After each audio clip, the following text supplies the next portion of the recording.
Avec tous ces événements, pensez-vous que ce sera l'année de la Géoula? Nous avons le devoir, en tant que juifs, d'attendre chaque jour la Géoula. C'est une mitzvah qui nous est demandée pour avoir de plus en plus de mérite, car, comme on le dit, Tzipita Yeshu, est-ce que tu as attendu tous les jours la Géoula? Mais c'est vrai que même si jusqu'à aujourd'hui, il y a eu beaucoup d'événements, comme on attendait tous pour le Pessah du Covid, la venue du Mashiach, et on était persuadé vraiment qu'on arrivait à l'apogée. Ça y est, on avait tous les signes qui étaient présents. À plus forte raison aujourd'hui, parce que je vais répondre franchement, je ne sais pas si c'est l'année de la Géoula, mais tout nous pousse à penser que oui. Pour plusieurs points que j'aimerais partager avec toi, puisque tu poses la question. Le premier point, c'est que Abraham est né en 1948, depuis la naissance d'Adam Arishon, qui correspond au Yom HaAtzmaut de l'État d'Israël, et que dans cette paracha de Lech Lecha, où nos soldats réagissent sur le territoire de nos ennemis, eh bien, il avait 75 ans. Et nous sommes dans la 75e année de l'indépendance de l'État d'Israël. Tout comme dans la Bible, Dieu s'adresse à Abraham pour le dévoiler à ses 75 ans, d'un coup, il y a un redévoilement de la nation juive sur sa terre à sa 75e année. De qui plus est, les Chachamim, comme le dit la Gemara dans le Talmud de Sanhedrin, nous annoncent qu'à la fin de la Shemitah, nous avons fini la Shemitah pendant la fête de Sukkot. Ça s'est passé à la fin de la fête de Sukkot. Donc ces signes-là, on ne peut pas les ignorer. Un autre point qui est assez flagrant, c'est que les Juifs, pour la première fois de diaspora, ne se sentent plus du tout en sécurité en galoute. Et que la galoute est remise elle-même en question. Il y a ce que les gens savent, il y a aussi ce que les gens ne savent pas. Mais beaucoup de Juifs aujourd'hui se remettent en question, que ce soit au Canada, aux États-Unis, en France et ailleurs, sur le fait de quitter. Car l'insécurité est probante. On sait qu'aujourd'hui, il se passe quelque chose qu'on n'a pas connu depuis très très très longtemps, même depuis 1967, des soulèvements de millions de personnes, qui d'ailleurs, dans le point suivant que je voulais partager, c'est que on a de notre côté on peut dire une union comme on l'a rarement eu, et un amour gratuit, qui sont les deux points de la Géoula. Quand est-ce que viendra la Géoula? Quand on sera capable de s'aimer gratuitement et qu'on sera tous unis. Cette guerre nous a tous unis et on est tous là, les uns pour les autres en tout cas. Les nations du monde montrent leur vrai visage aujourd'hui.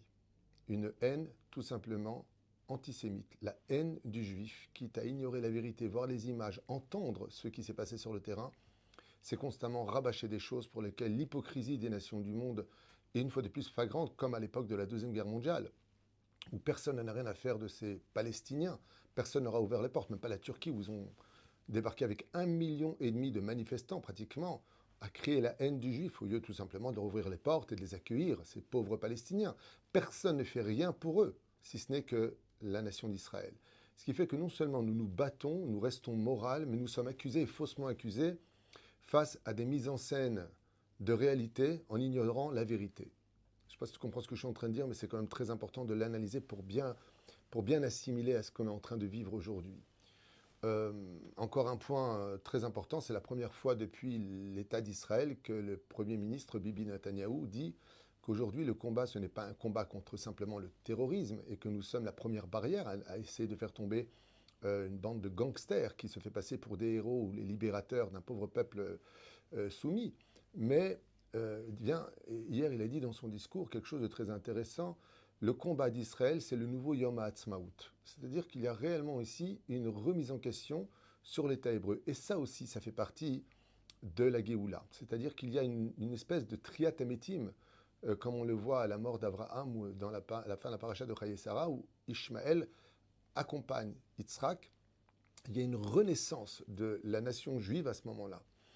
Donc, est-ce que oui ou non, Enini Yodéa. Par contre, ce qui est certain, c'est qu'après tous ces événements vécus, avec 230 otages de nos enfants, de nos frères et sœurs prisonniers dans les mains du Hamas, on ne pourra pas de toute façon revenir à quelque chose qu'on a vécu après tout cela. La haine est beaucoup trop grande, les pays s'arment, des bateaux de guerre s'avancent, des complots se réalisent, la Chine et l'URSS se serrent la main aujourd'hui pour devenir les futures grandes puissances du monde et anéantir les États-Unis qui en profitent aujourd'hui à travers l'État d'Israël pour régler ses comptes avec l'Iran pour les matières premières qui s'y trouvent. On n'est pas idiot non plus. Ça bouge sur l'échiquier du monde. Et il est évident qu'après tous ces événements, même si on ne vit pas la Géoula proprement dit avec le Mashiach, le Beth Amikdash et tout ce qu'il s'ensuit, il y aura quelque chose qui aura changé. On est dans un tournant extraordinaire pour lequel d'un côté ça fait peur, mais de l'autre côté, nous sommes les acteurs de la Géoula. Donc je ne sais pas si ce sera la Géoula telle que le Talmud nous l'a promis, avec la paix dans le monde et une seule religion, celle où l'Esprit de Dieu planera sur toutes les nations. Tout le monde saura que Israël, c'est Israël. Mais quoi qu'il advienne, aujourd'hui, il y a une grande remise en question, un point d'interrogation énorme qui apparaît à l'horizon. D'un côté, ça fait du bien, parce qu'on voit les vrais visages. On voit vraiment les vrais visages des nations. On voit vraiment cette haine des gens qui nous accueillaient comme en Turquie, où on a beaucoup enrichi la Turquie. On vient faire ses dents là-bas, on vient faire les pousses de cheveux, on vient faire des opérations, on visite la Turquie, il y a énormément d'Israéliens. Et puis c'était toujours le drapeau d'Israël. Et puis on voit aujourd'hui qu'on marche sur ce drapeau. On voit que dans tous les pays, comme l'Indonésie, quel rapport entre l'Indonésie et le conflit israélo-palestinien? Il n'y a pas de rapport entre les deux, et pourtant ça a été la manifestation la plus virulente avec l'Afghanistan. Quel rapport avec vous? Quel rapport avec la Chine dans tout cela? Mais dès qu'il s'agit de juifs, et dès qu'il s'agit aujourd'hui d'un combat universel pour battre le terrorisme, pour essayer d'expliquer notre légitimité, eh bien, à travers les médias, à travers les pays, à travers tout ce qui se passe, il n'y a même plus une recherche de la vérité. On n'est pas à la recherche de la vérité. On est à la recherche d'une réalité. Et j'aimerais juste finir avec un point qui me tient tellement à cœur. Je me suis entretenu avec une personne très sympathique qui, lui, par contre, cherchait l'honnêteté. Et il me dit, oui, mais tu sais, ce pauvre peuple palestinien. Alors je lui dis justement, puisque tu me parles du peuple palestinien qui est une réalité, est-ce une vérité? Il me dit, je ne comprends pas. Je lui dis, bah, quand tu regardes aujourd'hui, il y a une réalité, il y a un peuple palestinien. Mais est-ce la vérité? Alors il me dit, approfondissez la question. Je lui ai dit, est-ce que tu peux me raconter l'histoire du peuple palestinien? Et là, il y a eu un blanc. Je parle de quelqu'un qui est très savant, très instruit en histoire. Et il m'a dit, ben écoute, je sais pas, on dit qu'il y a toujours eu ce peuple ici. Je lui ai dit, montre-moi, s'il te plaît, l'histoire du peuple palestinien. Moi, je vais te raconter l'histoire de mon peuple. Tu as le temps? Parce que ça prendra des années. Qui est le peuple d'Israël? Tu connais la Bible? Nous sommes ce peuple. Raconte-moi l'histoire du peuple palestinien. Parle-moi d'eux à l'époque des Ottomanimes. Non, perdons pas de temps. Parle-moi d'eux à l'époque du mandat anglais. La colonisation anglaise, le mandat anglais sur la terre d'Israël. Parle-moi du premier roi des Palestiniens, du premier dirigeant des Palestiniens, de l'origine des Palestiniens et plus que cela encore. Montre-moi le drapeau des Palestiniens avant 1948, avant 1936. Tu y découvriras une Magen David sur lequel il est marqué Palestine parce qu'Adrien l'a montré, mais montre-moi l'histoire du peuple. D'où vient ce peuple? Il me dit, mais quoi, il n'y avait pas des familles? Ah, tu parles de nomades qui traversaient ce pays. Parce que dans l'histoire, on n'a jamais entendu parler de ce peuple.